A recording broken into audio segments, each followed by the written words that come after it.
Good afternoon.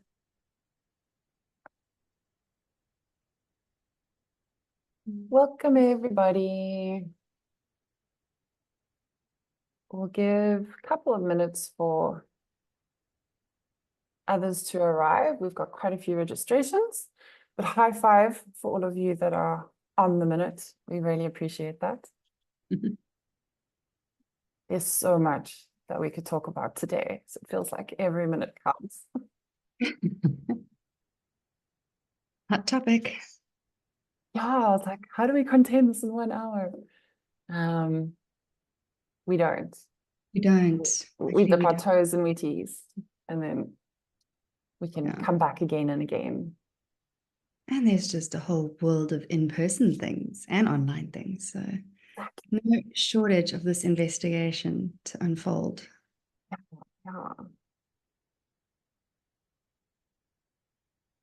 Okay. Just hitting the submit all button. Hello to all of those arriving. So nice. If you want to turn cameras on, it's always awesome to see your faces. We do love to engage.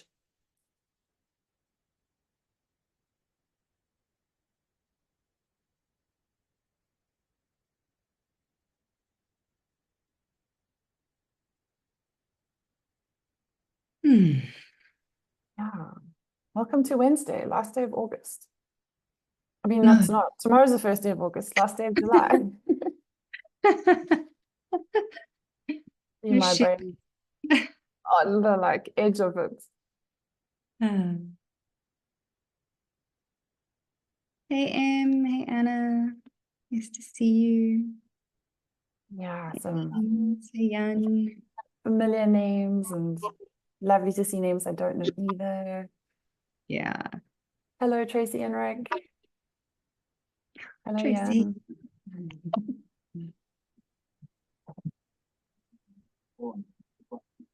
We're so lucky to have such an epic community. Yeah. Yeah, so give another minute or two. We almost did half of the amount of people registered.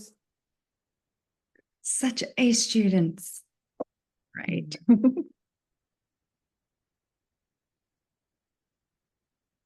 Yeah, I always think about how virtual meetings are similar and different to in person. It's like, is this the everyone sitting down and grabbing their coffee and getting into the room physically if we were at a venue? Yeah, we obviously during lockdown, so many events got cancelled, and the online Tantra events were such a vibe. They really got us through some morbid times, and the activities they did. This one Tantra festival, an Easter one, they had like a grand finale where you went through, literally felt like you were going through like not a haunted house, but a magic house, and you go through one door and there'd be a facilitator doing this with you, and then you go through another thing, and it was crazy cool. There was like this mystical person here, and then this activity you had to do with your partner there, and The creativity as well. vibe. Like activated and unleashed during those times. And that we're still carrying into today. I So had invited a person, like a lover, to join me on this, who was not a part of this world, and he was like, look at all of this. yeah, I guess it was a very weird vortex for him to hop through. Yeah, and interesting, yeah, to join in an online space before getting in the flesh. Hello, Amy. We hope to see your face. We understand when the tech doesn't work. Okay. Well, it's 5 minutes past, and yeah, people still going to arrive. So we'll just let them in as they do. But thank you for everyone who is on time. Really appreciate it. Lovely to have you here. We are a collective of coaches, and we call this our Conscious Coaches Power Hour. Basically a collective community space offered by a group of coaches, or we call ourselves sages. And each one of us has embraced our unique gifts and talents and consciously offer these to those that call themselves seekers, towards or on your path of learning, sharing, self-exploration, growth, and evolution in community. There's something so special about walking the path with others. And I mean, we are both seekers and sages ourselves, learning and growing together and with each other as well.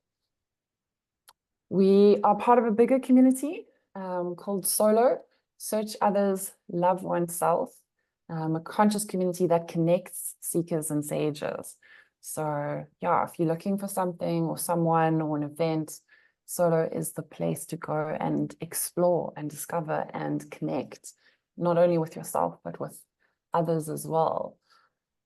And today we are honored to have our next sage, but also the founder of Solo Community, Simona Ferrari.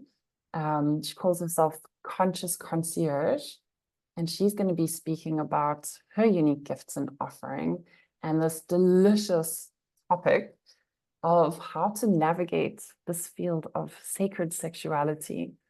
So welcome, Simona. It's divine to have you here. I'm going to spotlight both of us so that, yeah, we can dive into this juicy topic. We invite engagement as we continue through this hour. If you have thoughts, if you have questions, please type in the chat. You're welcome to raise a hand if you've got something burning that you'd like to express.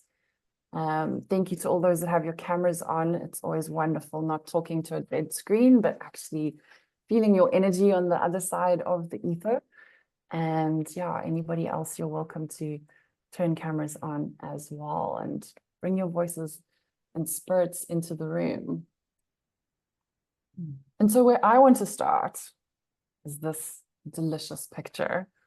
And this quote that flew very quickly through my Instagram feed and grabbed my attention. I had to scroll back and go, hold on, wait.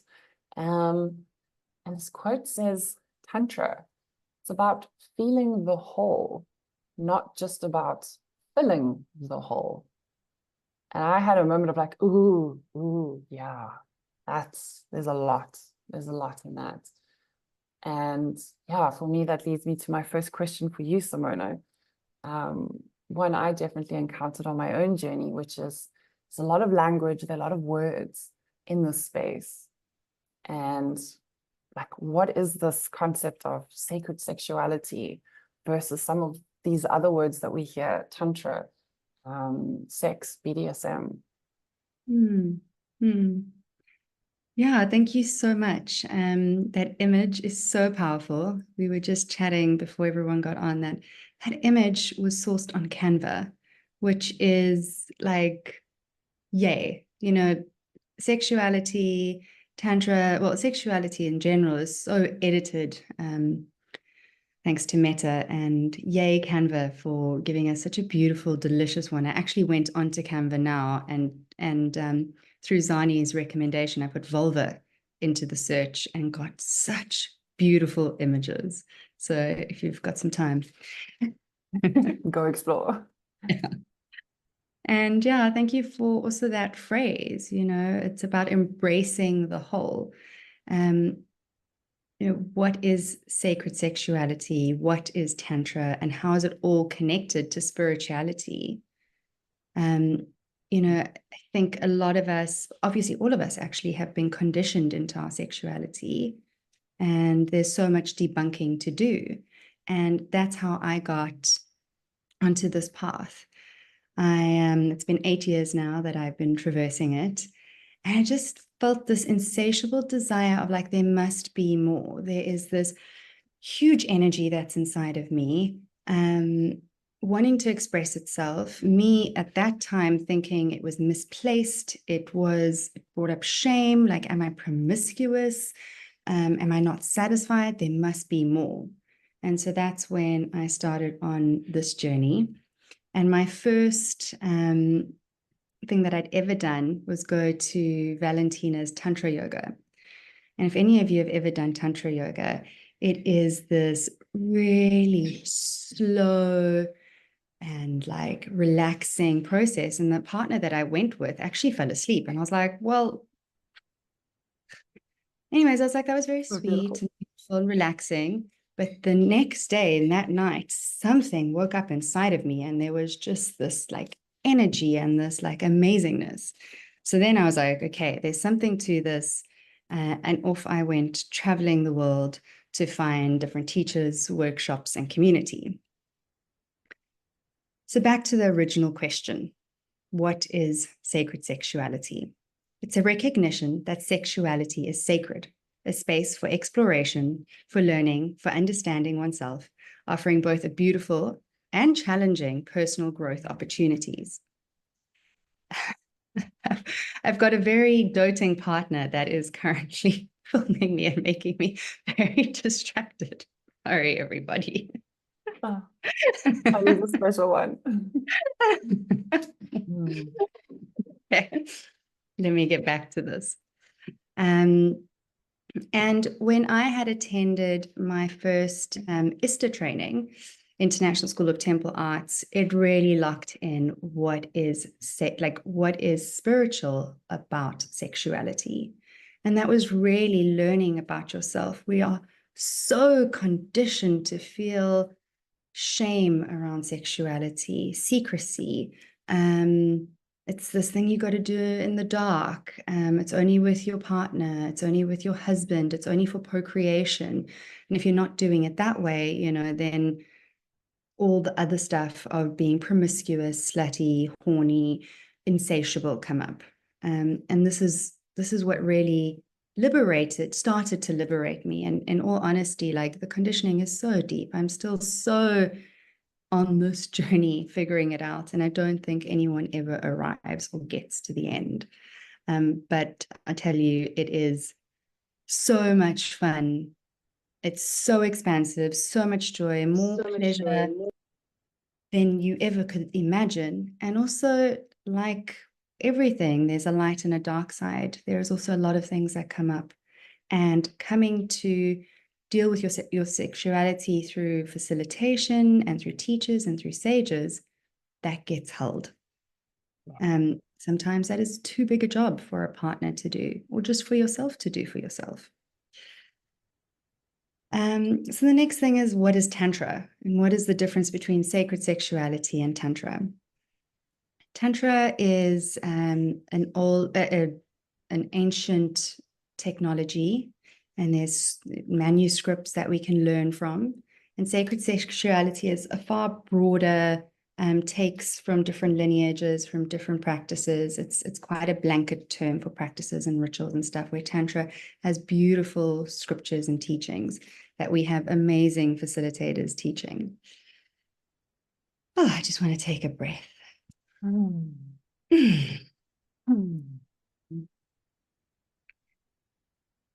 When Tantra came to Western culture, it was profound because it's one of the only religions or thought schools that actually acknowledge that sexuality is very much a part of our being and our way of doing. Like, after all, didn't we all come here, hopefully, because two people really, really loved each other and gave birth to us? I hope that this is everyone's thing, but most often not. And so they acknowledge that there's this life force, this like thing that's inside of us that I'm sure for a lot of us actually controls a lot of our thoughts and the way that we do things. Another reason I got into sacred sexuality was, what is the power of sexuality? I know that a lot of us women, I'm like blanket statement here, use it as manipulation, men use it as power, you know, and how can we bring that more into balance? Because Tantra is all about acknowledging the sacred and the profane and the duality of the light and the dark, and that all of this needs to exist in the world. Okay, that is my spiel. I would love for Mary and all of you to ask questions. I'd love for this to be an interactive, engaging, fun webinar. I'm not going to be lecturing. And yeah. if anyone has a question that you don't want to attach your name to, you're welcome to direct message me as well, and I can share them anonymously. You know, this is a topic with a lot of emotions and weight to it. But to kick off, like a question which I discovered and explored has been like, what's the difference between sensual and sexual? So sensual is the senses, and getting into your sensuality is really like being present with what is happening, taste, touch, smell. Sexual is far more charged. When Alexandra and I do these temple evenings, we invite you into your sensuality. Really giving you the opportunity to play with this often actually bypassed expression in sexuality. So sensuality is really that beautiful, sweet essence that does evoke sexuality, but doesn't need to come part and parcel. Yes, yes, the two work beautifully together, but sensuality on its own is a delightful experience. And I think in my experience too, so many of us, myself, was disconnected from my body. And then it can be hard to even get into sexuality because I'm in my head. And sensuality is like that beautiful gateway to actually reconnect with this whole being that I am. Yeah, beautiful observation. Yeah, and I saw that you had a question. Yeah, not a question, an observation rather from experience. It's where all the modalities can help you healing, like breath work or yoga or anything. Sexuality is the litmus test. That's the one that's going to get you to the issues the fastest. That's the one that's going to reveal everything. There's no hiding. Sexuality, it's like boom. And I had that discussion with my partner last night actually about what is the fuss about sacred sexuality. It's that sexuality is the biggest trigger we can find for anybody. You can take anybody, you put them naked in a room with other people, and boom, the issue comes up. So all the course, you can do 10 years of breath work, you're not going to get to the point where 1 or 2 sessions of sacred sexuality is going to make you think and work and heal. And so that was my 2 cents. It's just that it's not everything, but it's a huge tool. I'm not talking about myself. Thank you so much, Jan. Yeah, Jan and I actually were on a very, very prominent, important mind and life-changing retreat, the ISTA one, together. And he is an amazing facilitator, beautiful man who does this work. And yeah, thank you for adding your voice, because, you know, the thing about solo is that we are a whole group of seekers and sages. So I really appreciate, Jan, you stepping in, and I know that there's some other really amazing sages, and not only sages, but seekers in this call that have done this work. And I would love to invite your voices. One of the questions that Mary and I had planned is, do we do I have to do this in a group? No, you don't. You can go to a one-on-one facilitator. But wow, the profoundness of doing this in a group and not being in your own silo, because that is normally where sexuality is. You're doing it with you and your partner, and it's right here. There is no space to witness others. Coming to a temple space, you learn so much debunking goes on, so much invitation also happens. Oh, that person's doing that. Oh, I find that triggering. And then, like, this is exactly an example for me. I found it quite triggering. I was like, oh, I don't like that. Next time I was relating with my partner, there I was doing it, having a whale of a time.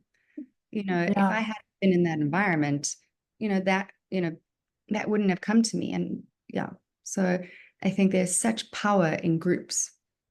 Absolutely. And what was evoked in me as Jan was sharing too was the intimacy as something that we explore along this journey as well, and the difference in relating to people and different levels of intimacy. And that can also be like something that gets triggered in us when we are with one person or in a group, and being given the opportunity to explore different levels of intimacy. It's not just sexual, it's not just sensual. There's like a mental, emotional, spiritual level to it as well, and learning about that for ourselves and being able to practice that in a safe, held space with other people that also want to practice that with us too. Yeah, thank you. You know, the title of this talk is wait, let me just get it. You know, what was it again? Navigating the field. Yeah, so many people are so tentative, and one of the points I really wanted to talk about, yes, it is it can be a vulnerable space to go into, especially when we've been conditioned that our sexuality is that is kept in the bedroom. Like now you're taking it outside. That's incredibly vulnerable. Like when you are in your eros, you are possibly the most open you'll ever be, which makes you more vulnerable. So yeah, choosing the right facilitator, the right temple, the right group is really, really, really important. And that is, you know, something that I help people with. And that's what is Conscious Concierge. And that also what is the community. You know, you can ask, because this all needs to be in the light. So you're more than welcome to message me. But, you know, a good rule of thumb, and this I heard for plant medicine, and I think it's the exact same for anyone dealing with sacred sexuality and tantras, you know, meet that facilitator and have a good look in their eyes and go, do I trust this person? Do I feel safe with this person? Because, you know, there is a lot of misconduct in this field. But really check in with yourself and don't throw your sovereignty away. And that's why coming to these workshops, and like one of the first workshops anyone should ever go to is the Wheel of Consent, and learning your boundaries and really stepping into your sovereign being. Because it's just so easy to let go of your boundaries, but also very important to play with your boundaries and to surf that wave, because that is that little line there is the point of growth, is when you go a little, oh, does it feel safe? Oh, okay, I can open more. Does it feel safe? I can open more. And that's the expansion, and that's the spirituality. That's the spirituality part of sexuality. Yes. And it's interesting because I think about my own life journey, and I didn't even know where those boundaries were.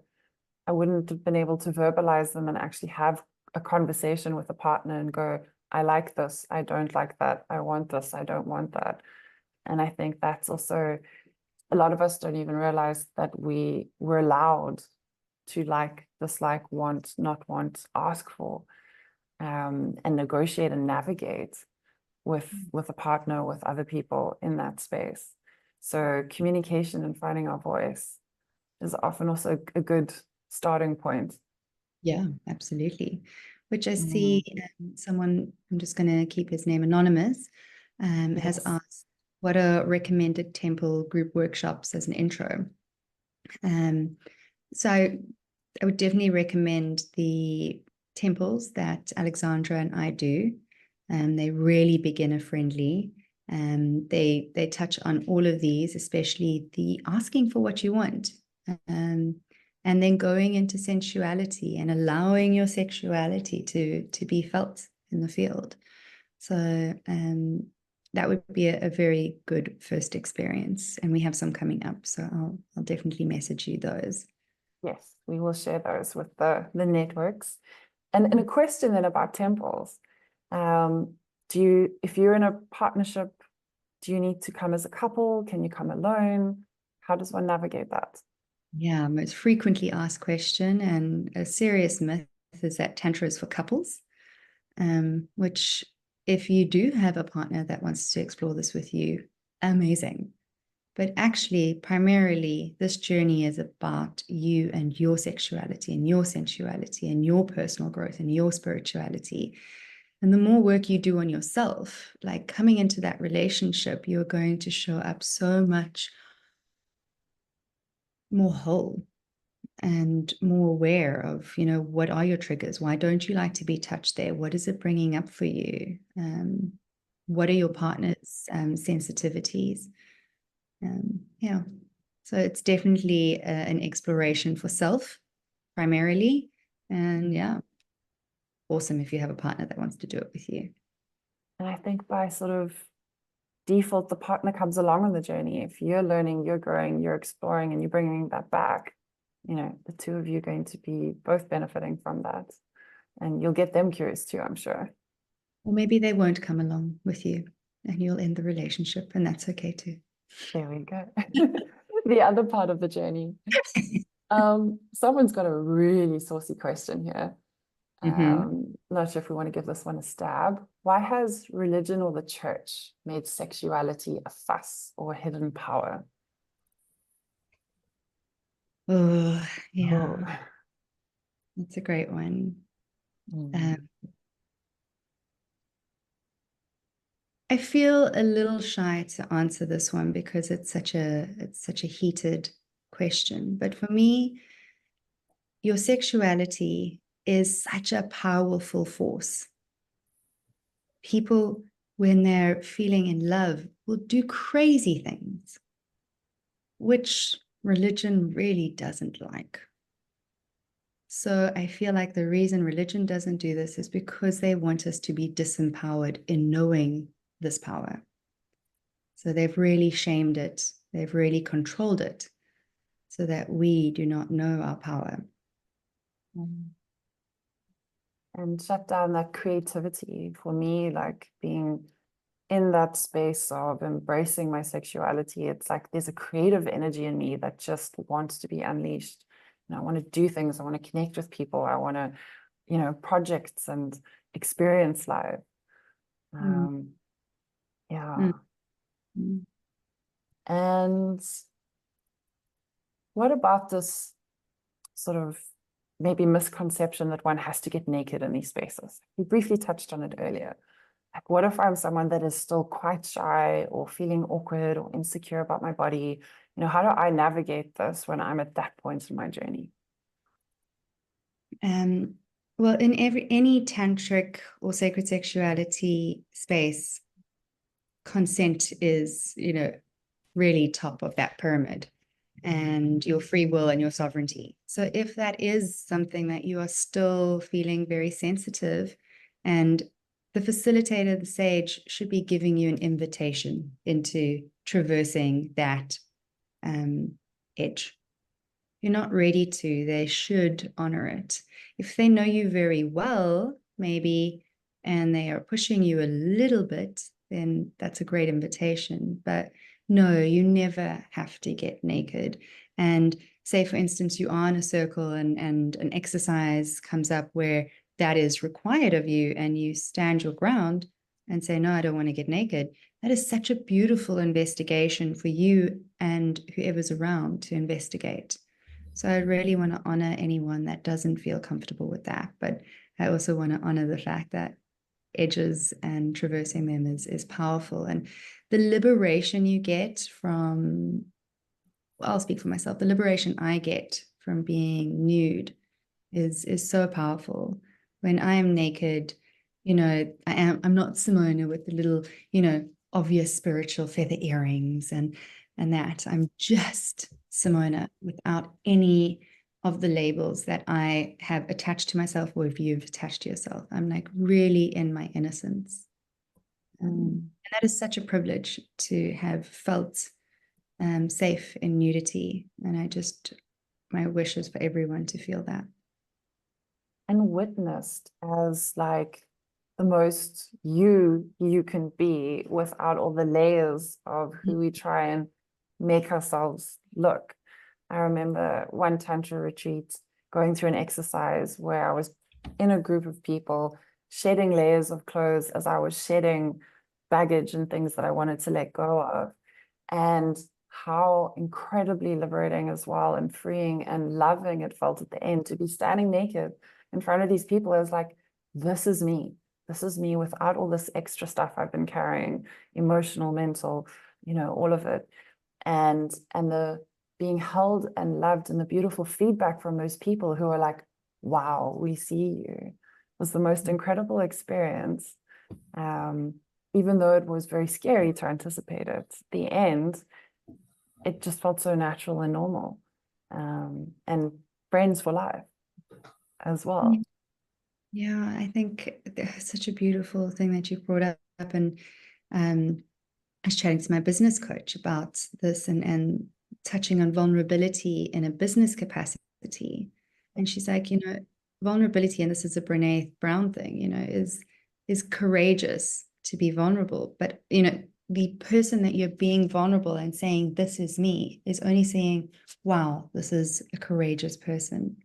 It is very scary to do, but the courage and the liberation you get from it is, and like someone actually seeing all of you. And that builds your confidence in that space and in all other spaces in life too. Like for me, there's an overflow. And then another interesting question, celibacy. How does that fit into this journey? I definitely recommend celibacy as a practice, as an experience, to walk through this world and not use the lens of your eros and desire and that power, and to see what it's like to be in your own essence, your own vibration. It's really a rite of passage. I've found that many people on this path that have chosen celibacy are really like up-leveling their spirituality. It's really beautiful Another practice. level of courage in a world where we're encouraged to partner up all the time. Yeah. And then coming into the space, like men and women, like there's men's work, there's women's work, there's work together. Like, how does that look? How do we navigate that? Yeah, both really, really important. Women to feel safe, to, the red tent is a rite of passage as well. That used to be back in the day. I heard a story that a woman's first orgasm was given to her by her mother and her sisters, and she got to feel pleasure for the first time in that beautiful, safe space. Like, can you imagine if that was, still the way the world worked, there'd be a lot less trauma, that's for sure. So being held in a group of women is safe and beautiful, and the same goes for men. And I really am so passionate about there being more men's work, because there's such deep conditioning that men aren't connected to their feelings and all the stories. And for men to come into this beautiful, vulnerable sharing space with their brothers is powerful. But then also us all coming together and removing the labels of men and women and just seeing each other as humans is the work I'm the most passionate about. Yeah, so very important for both. Yeah, I've attended combined men's and women's circles, and it's been the most profound thing to witness men talking to other men about what they're experiencing, and for us women to get like just a little glimpse into what it's like on that side, and then to swap and for them to do the same, and then to connect across the genders with each other, because after all, we are all humans, and we are all on this journey at the same time. And we all want the same thing. That's to be loved, to love, and to be connected. And that's what these teachings really create a very obvious incubator for. Mm. And we have Yes. I mentioned Yeah. Eros. What does that mean to you, Simona? How does it integrate with sacred sexuality? Eros, desire, sensuality. These are all like these words that can often get like mushed into one. But actually, I don't. Eros to me is that real fire that gets lit up for you, that really gets you to explore your desire. It's really like ching. And it's like when you feel that Eros, ask yourself, what is it that you desire? What are you yearning for? What are you leaning in? And how can you receive that by asking? So Eros in our temples and in our work are really, really encouraged because they are the desire spark to you getting closer to that beautiful, satiated feeling of love for yourself. Mm. And for me, Eros is also, it's like the expression of that spark of you inside as well. And so embracing that and sharing that with others, and it connects back to that creativity and that motivation to be and do in the world. I mean, I feel Eros in my work, where I get excited and I have this like energy that I just want to pour out. And there's like a sensuality to it too. Once you feel that feeling, it's like, oh, okay, I experience this in multiple places in my life. There's an integration. Yes, there's an erotic charge that is not just reserved for the bedroom. Yeah. If I may, Simona, so can I jump in? So I also get this question quite a lot about what is Eros. So I often say to people that the Eros is the feeling that you get before you kiss, before you touch, before there is that physical connection. It's the feeling before that connection hits, before you turn it into the physical. I love it. Yeah, like kinetic, like. Yes, the kinetic frequency before the physical connects to one another. Oh, what a beautiful, tangible visual for us. Thank you.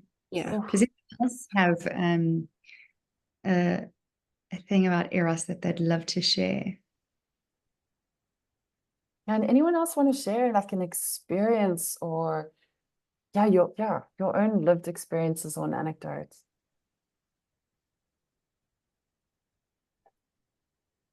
I'm sure we have lots in the room. Yeah. Yes, just a quick go back to the couples question about when you go and do the training on your own, you come back and you bring it to your partner. Careful with that, doesn't always work out. For example, when you go on an ISTA training for a week or 2 weeks, if you do the level 2, when you come back home, trying to convey to your partner what happened to you during these 2 weeks you were away is near impossible. And I never had the work to explain what happened to me during these 2 weeks. And then my partner got very frustrated. My then partner got very frustrated with me, saying like, "Oh, why are you so secretive?" and things like that. Where I wasn't secretive, I just didn't have the word to explain what the fuck happened to me during this time. And Simona was there. She saw we all fell into pieces. We all rebuild ourselves, and you're a new person when you come out of there. So it's very difficult to explain to your partner. So if you got the opportunity to bring your partner into the training, then do it. It's worth it. Yeah. It's big work, especially ISTA. If anyone wants to talk about it, we're very happy to. But it's definitely advanced Tantra work, or sexuality work rather than Tantra work. One does need to be somewhat ready for that. Yeah, and maybe that speaks to like the spiritual aspect of this journey, the self-development, the growth. I'm not sure if you want to elaborate a little bit on what that's about. Yeah, I think we've touched a bit on the spirituality. Well, we've touched on all of these, but for me, and what Jan kind of brought in, it is such a fast way to learn, to grow, to personal growth. It's definitely the fastest. It's potentially it's a very bumpy road. I went to a talk where this facilitator was saying, the difference between being a Buddhist and being a tantric. And the Buddhists are all about following the scriptures and the rules, and there's all these like go here, slow down there, no, and they're winding down this mountain.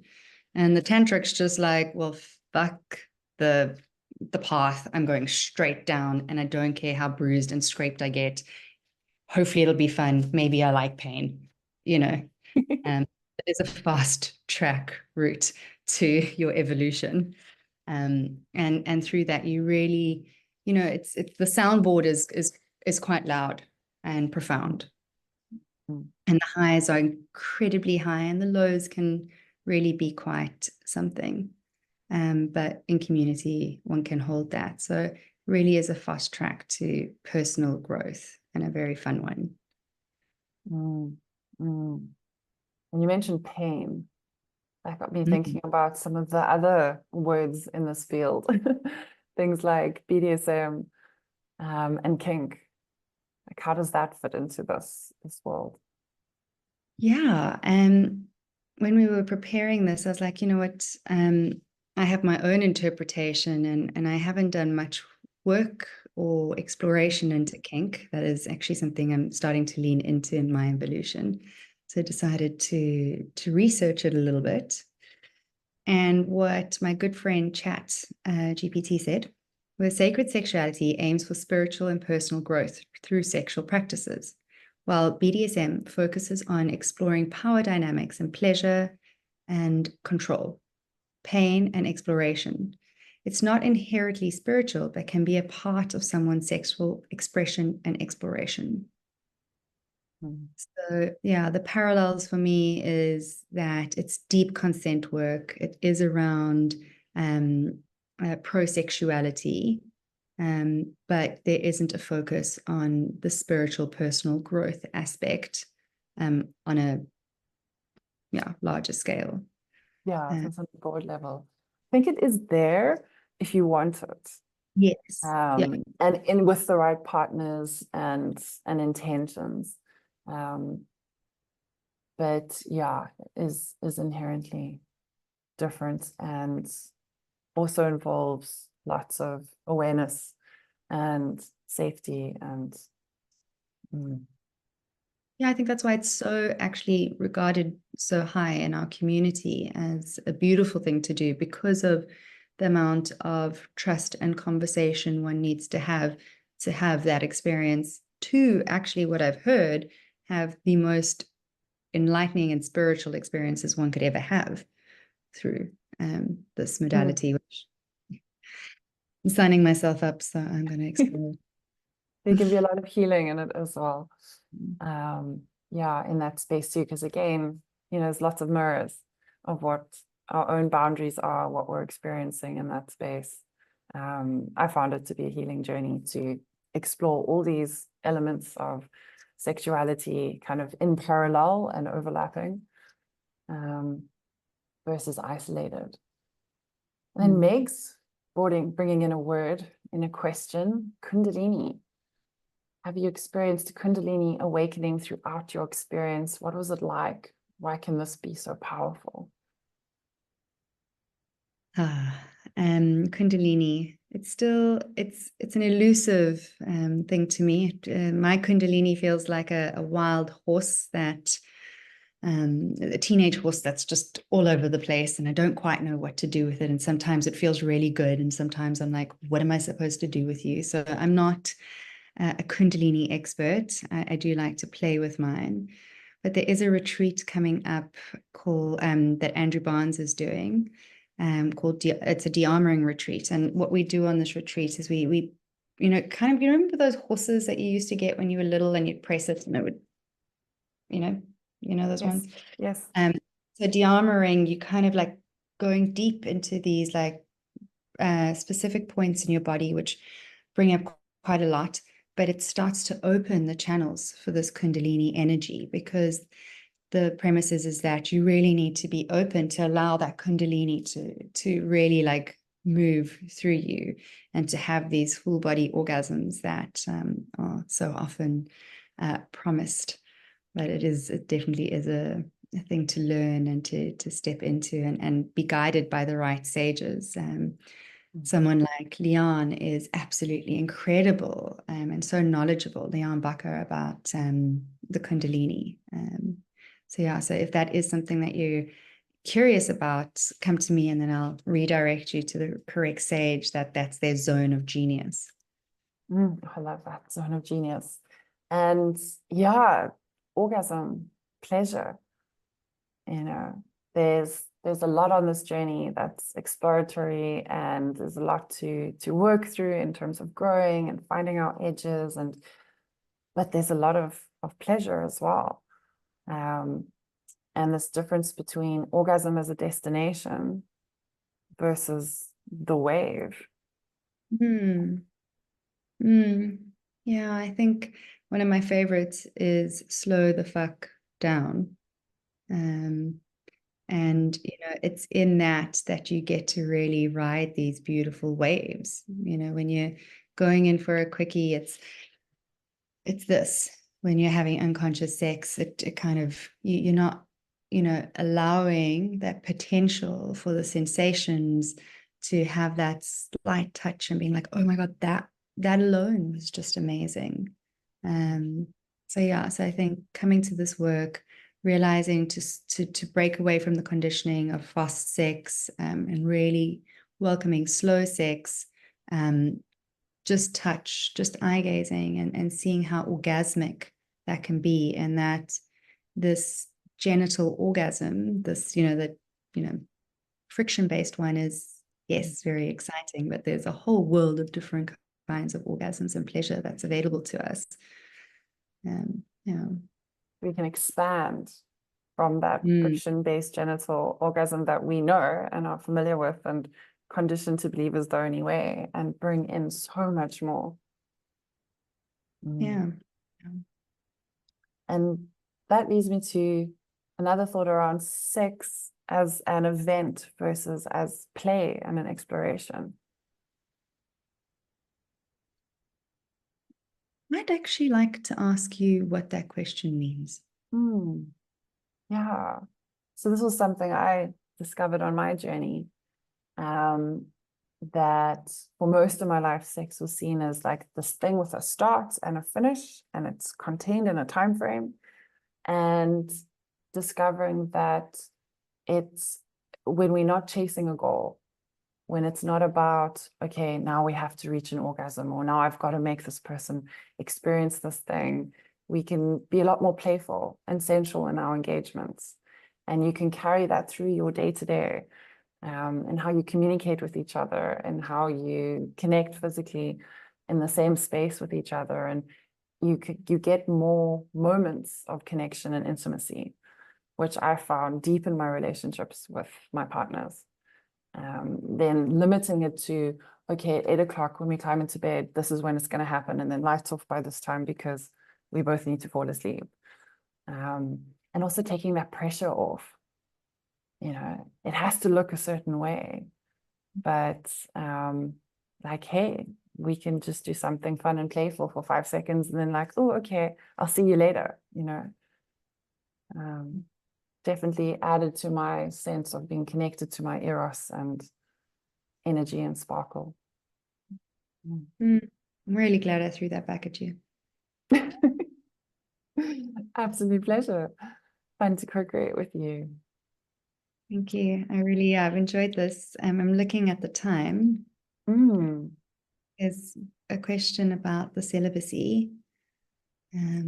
When you say you'd recommend it, how would you recommend it? How would you suggest a certain time frame? And would celibacy only include physical penetration, or how would you go about it?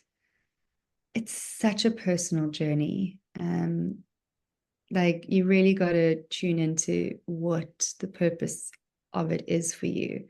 When I did my celibacy journey, it was when I was going on my first big trip when I was 30, and my first big trip traveling alone. And I chose 6 months because I really wanted to walk through this earth focusing on my personal development and not being distracted by love, because I get so distracted by love and eros and desire. And I also realized that at that point I was using my sexuality to get places, to connect with people, to have friends, to feel desired, to fill my cup. So it was a really like big thing for me to go, you know, I'm going to be a solo traveler, and I'm not going to rely on my looks or my eros or my sexuality to get me where I need to go. Like, this is my personal journey. And I did it for around 6 months, and it was beautiful to realize, okay, when I could release that lesson. But I would say, yes, you know, definitely go at your own pace, but I would say try abstain from penetration, because that is, you know, and you know, what is celibacy if you're having penetrative sex? Hope that answers the question.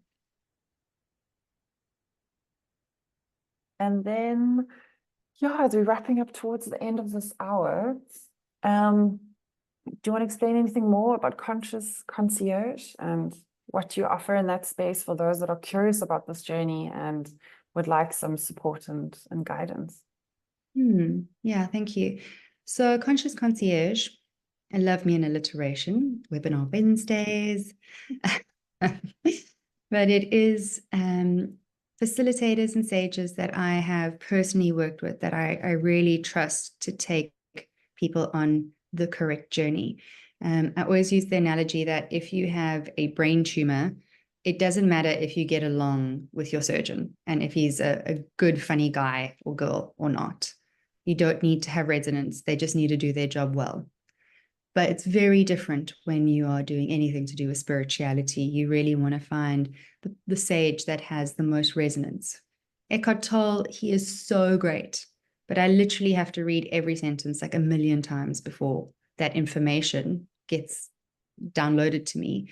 Whereas I would speak to another sage, another teacher, and the information locks in. So when you come to me, I feel like we have a chat, we see what it is you want to work with.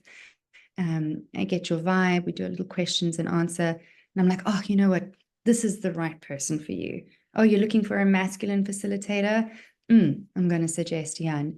You're looking for a female facilitator that is like zone of genius is uncoupling. Oh, I'm going to send you to Amy. Oh, you want to do learn the Tandava? Alexandra. So I've got a whole host of sages, and we have a chat and we take you on the journey so that you're not wasting your time and your energy with the wrong sage. So yeah, that's what Conscious Concierge is. Amazing.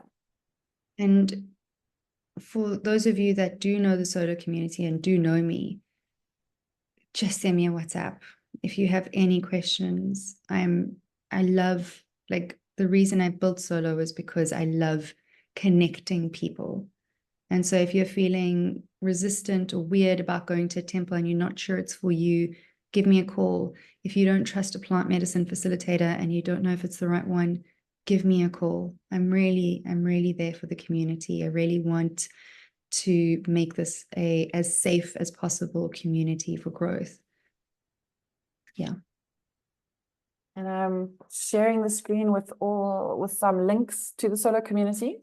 If you want to find the solo WhatsApp groups, or get onto the online portal where you can also search for sages. That is there too. And then any last questions before we start to close? Anyone? Just one for fun. One brave soul. Jan, you're so brave. I was going to say it. We know Jan's. It's not a question, actually. Just a big thank you for Mary to organize that, and Simona for everything you've been doing over the years for all of us. We wouldn't be here today if it wasn't for you. So thank you. Yeah. Thank you, Mary. Big thanks, Simona. And we're going to continue. Like, thank you to every one of you for being here today. I have a thank you slide. Yeah, we're all about community, and we're going to continue to do this every 2 weeks for the foreseeable future. I'm up next, and we're going to dive into another delicious topic, money alchemy, and this idea of transforming your relationship to money and manifestation. Work in many different worlds, but some of my formal titles are financial coach and lifestyle financial planner. And for me, it's embracing all of who we are on this journey of working in the real world with money and systems, and also working in the space of spirit and purpose and meaning. So same time, same place, 2 weeks from now, we will share registration details in the coming days. And yeah, hope that you join us and continue to join and discover more of the exciting topics that we have prepared for you. Yeah. And guys, I've started working with Mary. Our first session, I honestly felt like the weight of numbers and finance come off my shoulders, because she's like, we're going to do this together. And I cannot tell you, just that one session was orgasmic. I think we both were like, ooh, I'm going to get to play with spreadsheets, which I love, and you're not going to get the numbers in the right place, which you love. And it was like, oh, this feels so good for both of us. There was Eros there, man. There was Eros there, totally. Thank you, everybody. If anyone wants to stay for a minute or two, you're welcome to share any last questions in the chat, or otherwise we'll see you in 2 weeks. I'm going to put my number in the chat for anyone that just wants to directly just message me. Brilliant idea. Anything, it's right there. Yeah. Fabulous. Thank you. Thanks, everybody. Bye.